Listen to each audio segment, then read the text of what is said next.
Good morning, Jen. Good morning, everyone. We're starting off this morning with a dense fog advisory that was issued about 15 minutes ago. This goes until 10 o'clock this morning and is for counties along I-49. That's where we're starting to see some patchy to dense fog. So leave a few extra minutes for your morning commute. Take it slow and leave extra space between you and the car in front of you. Patchy to dense fog in Springfield, Branson, Harrison, and Joplin this morning. It's 50 in Springfield, 49 in Harrison, and 54 in Camdenton. I expect a lot of sunshine today, so what I don't expect are any road hazards. I expect quiet conditions for the morning commute, for the evening commute, and throughout much of the day today. Here's what you need to grab before you go. A light jacket. It's a little bit chilly out there. Your sunglasses for later today. And of course, your mask, your phone, your keys, and your wallet as you're heading out the door on this Friday morning. 60s for the morning hours through lunchtime. 70s through this afternoon with a lot of sunshine. And that's exactly what Futurecast will show you tonight. Clear conditions, cool, another open window weather kind of night. And then 70s as we head through the day tomorrow. I also expect breezy conditions for the day on Saturday. Wind gusts anywhere between 20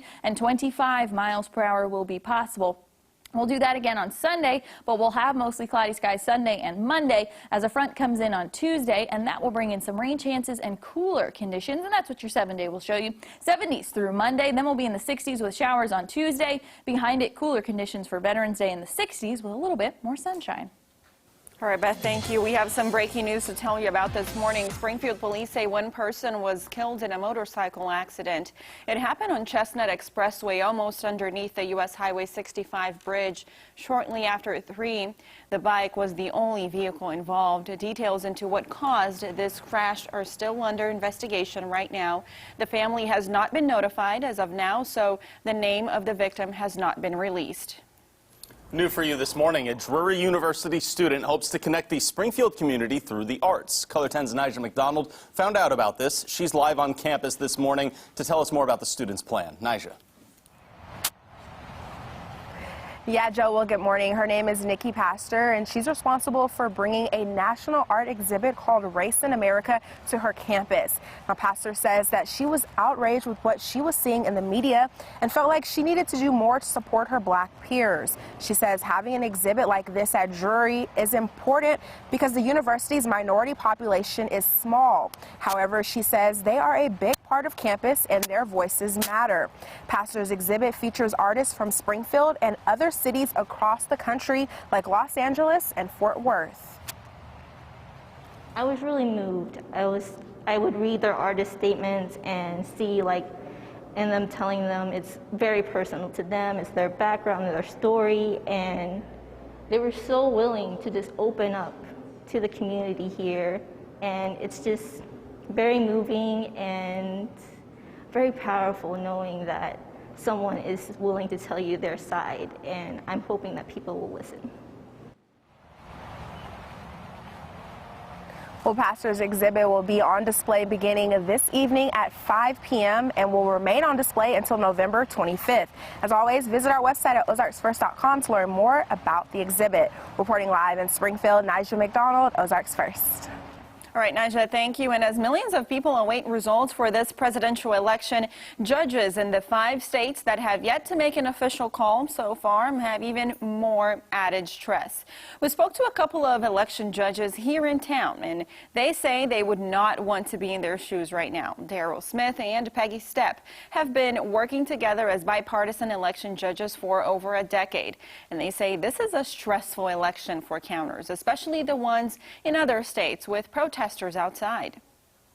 I would be very stressed out to be in that situation, to think that I had a crowd outside yelling and screaming and marching and disrupting the environment inside. When you have to have a deputy sheriff escort you to your car, that is a little scary. Most of the voters never realize what goes on behind the scenes. They think we push the machines out, we bring the machines back, and that's it.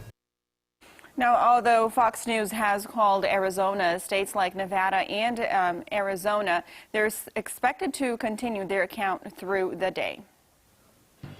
And in some news around America regarding the election, protesters crowded outside a ballot box and ballot counting office, rather, in Phoenix. The voters were a majority of Trump supporters that gathered. This is happening as ballot workers continue to tally the votes from Tuesday. The group is demanding a, quote, free and fair election and that each vote gets counted correctly. The protesters gave chants inside a designated freedom of speech zone outside the election offices, while some prayed outside the building as well. Authorities implemented this zone to keep ballot workers safe and keep protesters out of the building. A second night of protests happened outside the Clark County Election Department in Nevada. Dozens of protesters chanted, "Stop the cheating," among other things. Some were also there praying for justice to prevail. The group says they question the ballot counting process in that state. Philadelphia police are investigating an alleged plot to attack the Pennsylvania Convention Center. Police received a tip about a group driving up from Virginia to attack the space where votes are being counted. One person was taken into custody. It's still unclear how that person is connected with the investigation just yet. Police say they recovered a weapon and believe they recovered the vehicle that they received the tip about initially. A Dallas, Texas police officer and another man are both hurt after both opened fire in downtown Dallas overnight. Police say it started with some kind of disturbance between the officer and the suspect about a car. During the incident, shots were exchanged and both were hit. Police say the officer is in stable condition. The suspect's injuries are critical. The Federal Reserve is signaling it's ready to do more to help an economy threatened by increasing coronavirus cases. It's kept its benchmark interest rate at a record low, near zero. Federal Reserve Chair Jerome Powell says full economic recovery won't happen until Americans can feel that they can go about daily activity safely. And he says some Americans are being hit harder than others. The economic downturn has not fallen equally on all Americans, and those least able to shoulder the burden have been hardest hit. In particular, the high level of joblessness has been especially severe for lower wage workers in the services sector, for women, and for African Americans and Hispanics. You'll recall lawmakers have been unable to agree on a new relief deal before the election, and with Republicans likely to keep the Senate majority and Democrats likely to do the same in the House, that same gridlock that prevented a new bill before the election could still be there and still be an issue afterward. Some news from around the region now. Safety is at the forefront of every parent's mind at school, at parks, and at playgrounds. As COVID-19 numbers continue to climb in Arkansas, the city of Conway says they understand parents are concerned. A new device is being used to try and keep kids healthy and ease the minds of moms and dads. Spencer Clausen says they are making the rounds to each park, fogging the playground equipment for 10 to 15 minutes to keep the virus off the playground and hands clean. Well, with the uptick in COVID numbers, not just in the United States, but also in the state of Arkansas, what we're trying to do is just trying to make sure that the city of Conway doesn't become a hot spot.